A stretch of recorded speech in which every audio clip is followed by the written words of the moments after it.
Hey folks, it's John with KGTropicals.com bringing you something really special today.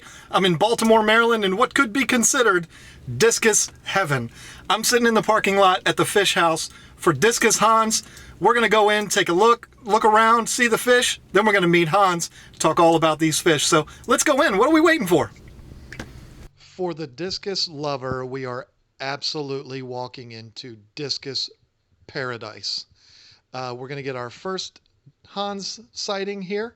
You're going to see plenty more of him as we go on through this series of videos. I wanted to do a voiceover here just because it can get a little loud in the shop. There was a couple people in there, so I didn't want to be talking through the whole thing. I figured I'd go ahead and do it this way just to give you kind of a layout of the land here, the way he's got his shop set up. He's got two sections to this shop, and they're almost mirror images of each other.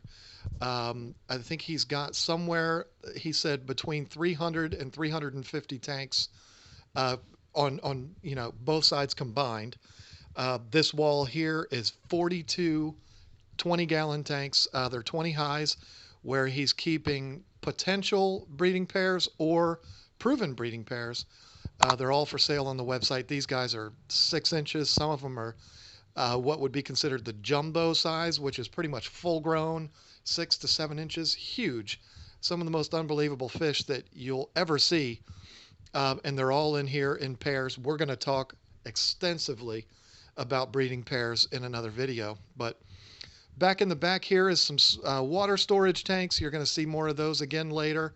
And what he has back here in the back section is kind of the overflow. It's kind of fish that he has an abundance of.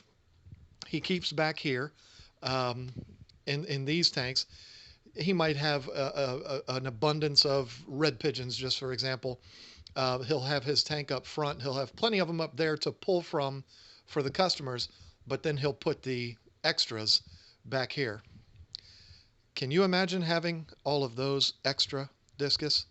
I'm sure that's a real big problem. But here are some extras. I don't know what those are, but some extras of some of the larger fish. There's a silver pigeon, a red pigeon, red Marlboro. We're moving through kind of quick here. These are all babies that he has raised in the shop from his breeding pairs. We're going to talk about that. There's another Hans sighting, or a little bit of him. Moving on here again, I think these are the cobalts or blue snake skins. I don't know. I'm mixed up here, but again, each one of these little cubes is kind of a one strain. He'll have 2, 3, or 2.5, 3 inch, 4 inch, 5 inch, all in one section. Now we're actually in the other part of the building. It's a little darker back here, but again, it's almost a mirror image. You're not seeing a repeat of the front. This is another section of all potential breeding pairs or proven breeding pairs. There's one that we're going to get to here in a second that is a proven breeding pair. It's got good eggs. There they are. Good eggs with them, and that is going to be sold as a breeding pair. Now we're going to move here to a couple of the exciting things that Hans does just for fun. Oh, what's a stingray doing in this video? Hans has a male and 2 female Maturo stingrays. Absolutely gorgeous. Yes, he has them in the tank with discus. That is not some kind of special effects. And they do well together. So here's one of the females. She's kind of hiding back in the back corner. And then there's another one that we're going to move to, I think. I don't think I edited it out. Yep, there she is. So he's trying to breed these stingrays. And again, it's just for fun. He's not doing this to make money or anything. He's got some Salvinis up here. Again, he's trying to breed them. It's something that he does for fun. He does this as a hobby too, not just as a means of making a living. What you're looking at there is a huge batch of red jewels, some electric blue Jack Dempseys he's trying to breed. He's got them to spawn a couple times, but no successful fry yet. And there is his breeding pair of red jewels. And if you could see the way his face lights up when he talks about those fish, he absolutely loves them. He's so excited about those, and he has so much fun with them. And there's another big batch of jewel fry. So, you know, it's probably time that we just stop talking about it. Why don't we just go and talk to the man himself, and let's pick his brain about these discus. Okay, we're in Discus Hans' fish house. I've got the man himself, Discus Hans, here. First of all, Hans, thank you so much for doing this. I really appreciate it. Welcome, John. I know how busy a guy this guy is. The guy puts in like 18 hours a day. For him to do this for us, it really does mean a lot. So, got my little cheat sheet here. I got some questions to ask him, and God knows what we'll actually end up talking about. So, Hans, with your accent, it's pretty obvious you're not from the States. Tell us where you're from. I'm originally from Holland, and I used to be a breeder in Holland, and I did it for about 40 years in discus now. And I started out as a breeder, and we bred our own fish.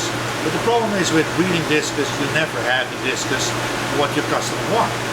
You know, if you finally got the red Turks going, then they want all bits of blood, and if you get the bits of blood going, then they want bigger bits of blood, and when you get it finally big enough, they want the smaller ones. So as a small breeder, and yeah, but it's small, but we had about 50 pairs when we were breeding with. But again, you never had the fish that you customers wanted from you. And then I found about Stenker in Germany, and they were about 3 hours away from me. So it was for me way easier to satisfy my customers. We still did some breeding for the fun, but to satisfy my customers and have the stock, I drove for 3 hours to Stenker, filled up my tanks, and sold the fish. And 2 weeks later, I drove to Germany again and filled up my tanks again and did the same thing. And that is more or less how the contact with Stenker came. And that is where we build up our relationship. So how do you end up? You're in Germany, or you're in Holland. You're dealing with them. How do you end up moving to the United States? How does that happen? The point was that Stenker was looking for a long time already for somebody, a dealer in the US. And because the Stenker, the German fish, are a little bit more expensive and of course better quality, but you pay for that. A lot of people didn't want to pay the price for the Stenker discus. What they wanted was this cheap stuff, what everybody can import, and they were not interested in the Stenker discus. And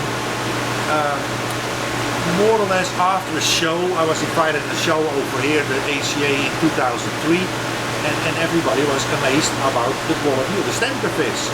So from 2003 to 2004, I had a partner over here in the US. I was still in Holland, and more or less we sold the fish over the internet. I shipped it to my partner over in the US, and he shipped out the fish all over the US, and then we found out there was a market in the US for the Stenker discus.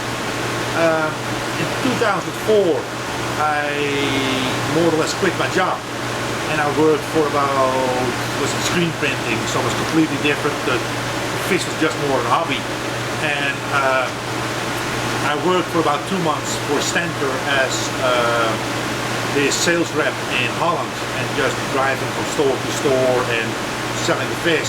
What was pretty good. And in 2004 I made the decision to move to the US, and it was the whole plan living and selling the fish with my partner from his place. After I moved, we had too many different ideas about the discus and about the business, so we more or less broke up. I met at the same time Joanne, and we started more or less in the basement from Joanne selling Stenker discus. Now, you talk about selling them online. I think we obviously have to talk about your website. I mean, talk about your website. What is the website address and all of that? So if people don't know it already, I mean, you should, but if you don't... Yeah, but you know, we don't want to make this a sales promo. Sure we do, why not? No, you know, it's just an information. If people want to find me, they can find me, you know. And we got an online store that is discusfishstore.com. I didn't want to mention it over here, but you know, our main business is selling wholesale to stores. That is our main business, and we got the online store for people that are in an area where no suppliers of our discus or no sellers of our discus are. You can order them online, but I rather have you go to our stores local to you, like John, who's selling our fish. You know, it's up to you, you know, and I rather have that my customers buy the fish from our resellers, and if there are no stores in your area, you can contact us and we can ship it directly to you. No problem. But there's, if you were to guess, how many stores are you selling to now? I mean, I know it's probably hard to answer that, but You know, we sell to approximately about 50 or 60 stores all over the US. we're going to get into talking about the Stentor discus themselves in the next video, but call your local store, ask them what kind of discus you have, or they have. Once we get into talking about these, you're going to understand why you need to know where these discus are coming from. You're going to want his fish. So we're going to go ahead and cut off this video because we don't want to go this too long. Hans and I like to run our mouths, so we're going to move on and go to part 2. We're actually going to talk about these fish. So thank you, Hans. We'll be back for part 2, so be looking for that. Okay, see ya.